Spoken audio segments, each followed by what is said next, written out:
The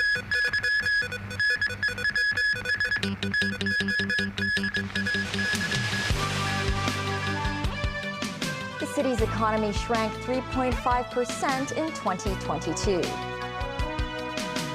Secondary schools resume full-day classes, and some cross-border students are keen to return to school. And protests and clashes across France over the government's retirement reform plan.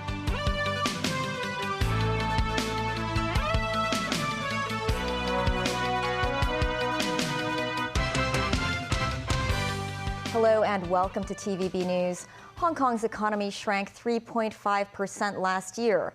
The number is worse than gross domestic product in 2009, when the city was hit by the fallout from the great financial crisis. Looking ahead, the government and business sector said they are optimistic the economy will pick up this year. Jackie Lin with more. In 2022, Hong Kong was marked by the fifth wave of the COVID pandemic and its economic fallout.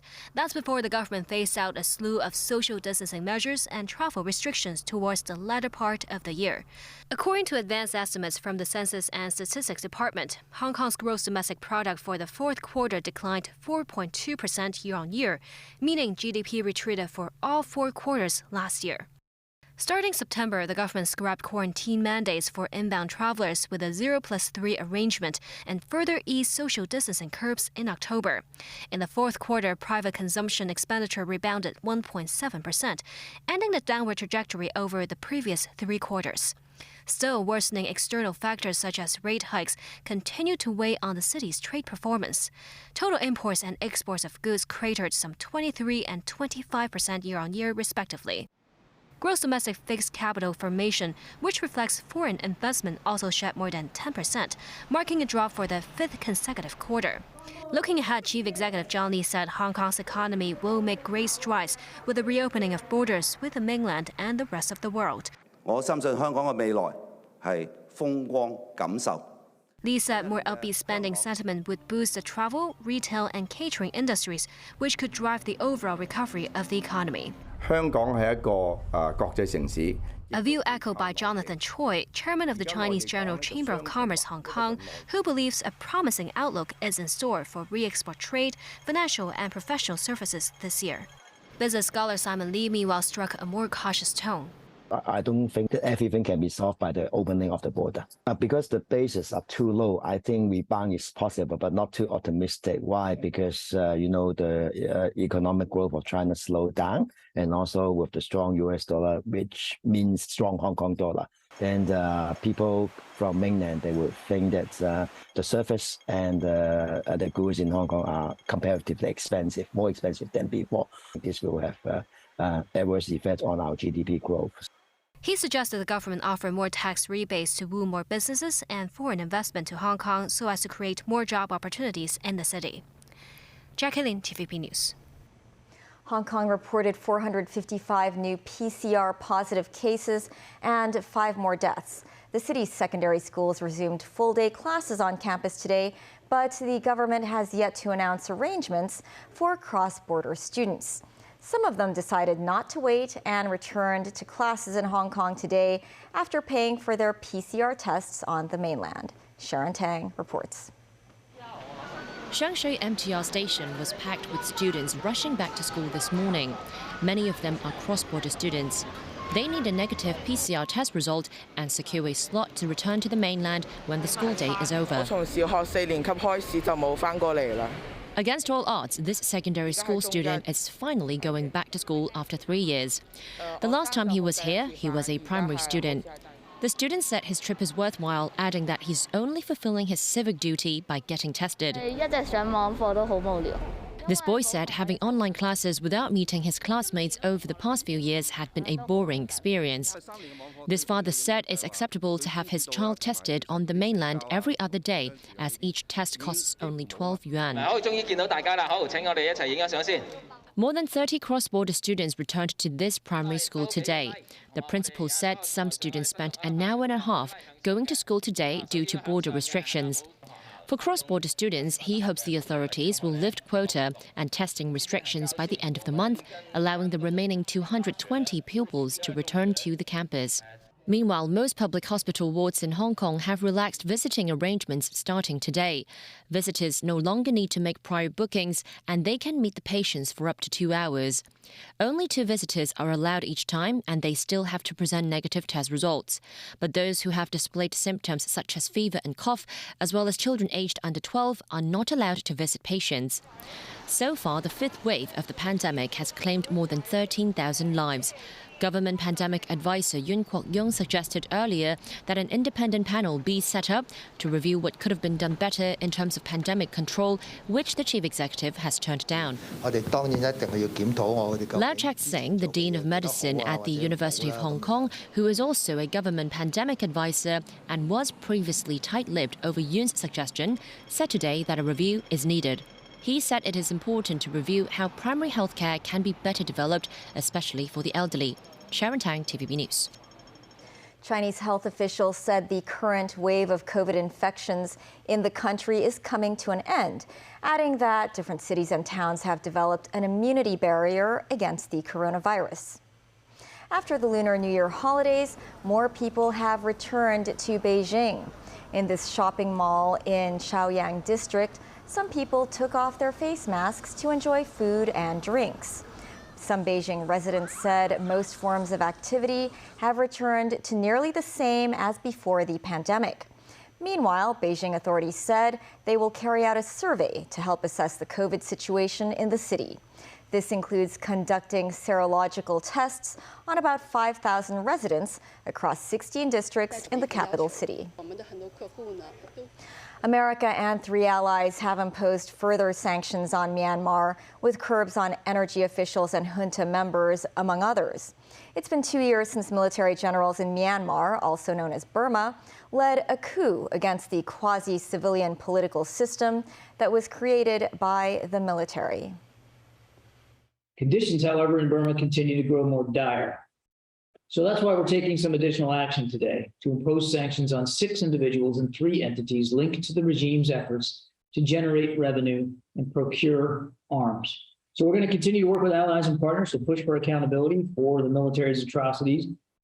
This as the United Nations Special Investigator on Myanmar warned that the military rulers plan to seek legitimacy this year by organizing a sham election. Tom Andrews, in a report to the Human Rights Council, said the coup on February 1st, 2021 was illegal and added that the government, such as it is illegitimate.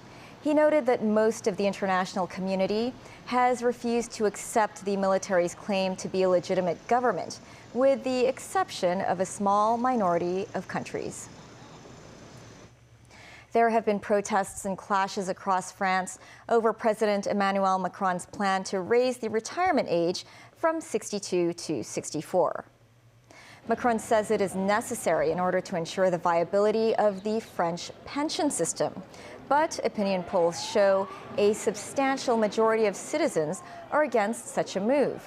Anger spilled over on the streets of Paris, with clashes breaking out between demonstrators and riot police. The turnout across France was around 1.27 million people, according to the Interior Ministry figures. France's powerful unions have called for the reform to be withdrawn, but the government appears ready to stand its ground.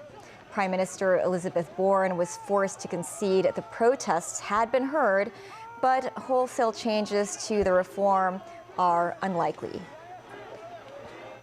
Ukraine is gaining wider European support in its quest to secure fighter jets for its war with Russia, though the United States and Britain so far remain firm in refusing to supply warplanes to Kyiv. Lithuania has called on Western allies to provide Ukraine with advanced jets, along with other Baltic states and Poland. Ukraine has already managed to secure main battle tanks from Europe, Spain being the latest country. They say they will send up to 6 German-made Leopard 2 tanks to the front lines. Nazvi Karim reports. As Ukraine presses European allies for increasingly advanced weapons, Russia says its forces are closing in on the strategically important city of Bakhmut in the eastern Donetsk region. The Russian Defense Ministry says it has captured the town of Blagodatne, one of a number of successes it has claimed near Bakhmut. Bakhmut has been the focus of intense fighting in recent weeks, providing a crucial supply line for Ukrainian forces. This as Ukrainian senior officials press European allies for fighter jets they say they need to turn back an expected Russian offensive towards the end of winter. On Tuesday, Ukrainian Defense Minister Alexei Reznikov met his French counterpart Sébastien Lecornu in Paris to discuss Ukraine's aviation needs. We discussed the possible model of aircraft or fighter jet as a platform. We didn't discuss the name or the brand. We discussed the platform because it's our necessity to make stronger our capabilities to defend our airspace. French President Emmanuel Macron said on Monday that France had not ruled out sending fighter jets to Ukraine, but on condition that the weapons do not touch Russian soil and France's own defense capacity and security are not compromised. Poland, Lithuania and other Baltic states are also reportedly keen to support Ukraine with air power, with the United States and Britain, for now, saying they have no plans to give Kyiv fighter jets. Ukraine has already snapped resistance among EU nations in terms of tanks, with Foreign Minister Dmytro Kuleba saying 12 countries are in the coalition providing main battle tanks. He said Kyiv is set to receive up to 140 vehicles in the first wave, without offering a timeline for delivery. These include American M1 Abrams, German-made Leopard 2s, Britain's Challenger 2 tanks, and possibly French Leclercs.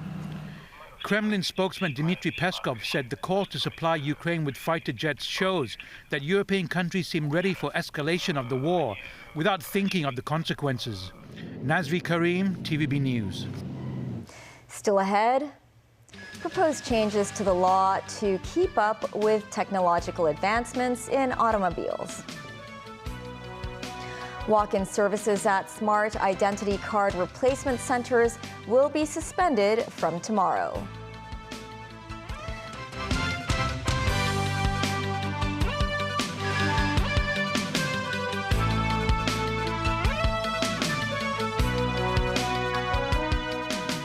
Welcome back. To cope with the latest advancements in automobiles, including electric cars, the government is proposing changes to the law which will allow more functions to be performed from screens inside vehicles. Sharon Tang has more. These days, drivers can learn about the speed and navigation through the touch screens inside their vehicles. Some even use them for music and phone calls. In fact, many functions, except for viewing the vehicle's situation real-time, are illegal under current laws. Offenders face a maximum $10,000 fine and 6 months in jail. Quite often, these illegal functions have already been removed once the car leaves the factory to comply with the rules. Sammy, an electric car owner, told us that the city's laws are outdated. She said if there are so many restrictions on car panels, then authorities should not have allowed electric cars into the market in the first place. Sam, who also owns an electric car, said automatic parking is a very attractive function, especially when the streets around town are so narrow. But that too is illegal in Hong Kong. Last year, the government said it would make amendments to laws related to road safety, such as allowing drivers to park cars remotely. Today, the matter was brought up in Let's Go. As more people use AVs, we may have cases where changes happen, but they are not anticipated. We want to move with the times. That's why we want to allow greater flexibility for officials to make subsidiary legislation. Authorities added it will look into connecting the use of electric cars between Hong Kong and the mainland. Sharon Tang, TVB News. The Immigration Department announced earlier that the last application date for placement of new smart identity cards will be extended to March 3rd. Today, the department reiterated that applicants have to make an appointment in advance and walk-in services will be suspended from tomorrow. Christy Khan reports. The city's smart identity card replacement exercise will come to an end in March. The Immigration Department said that up to the end of 2022, more than 7 million new smart identity cards have been issued. After the reopening of the border between the city and the mainland, more people have flocked to different smart identity cards replacement centers to apply for the new Hong Kong ID cards. Some of them are recent returnees from the mainland, like this woman. She says she immediately returned to Hong Kong once quarantine-free travel resumed between the two regions. Some others, like this man, decided to visit one of the centers during the final stage of the replacements exercise. I had travel plans, so I thought they would have to take my ID away, which will be a little inconvenient if I travel abroad. So I decided to do all my traveling and then come back and get it. People who failed to make an appointment chose to go directly to the replacement center. This resident says she couldn't make an online booking as the quotas for the coming weeks had been filled. However, the Immigration Department reiterated that they won't handle applications without appointments from tomorrow. We appeal to all residents who wish to replace their identity cards to make booking online or through our telephone booking system. And after the end of the replacement exercise, residents who wish to replace their new smart ID card can still do so at the registration of persons offices. So they do not need to rush back to Hong Kong. The department added that returnees from overseas will not be considered as having breached any regulations if they don't renew their ID cards during their stay in the city that is less than 30 days.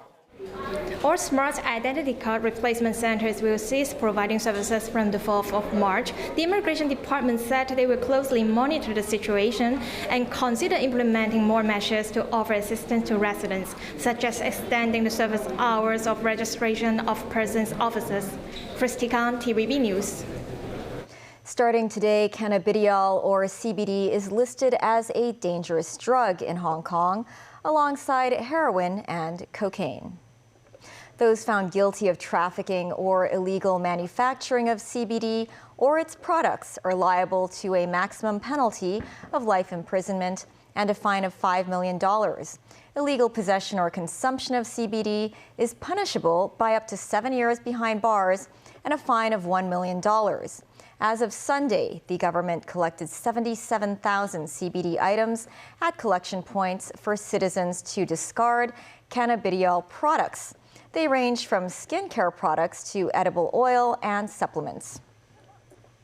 The Customs and Excise Department said officers will ramp up spot checks at the airport and reminded the public not to bring CBD-infused products from overseas. That is the news. Thanks for watching. Bye for now.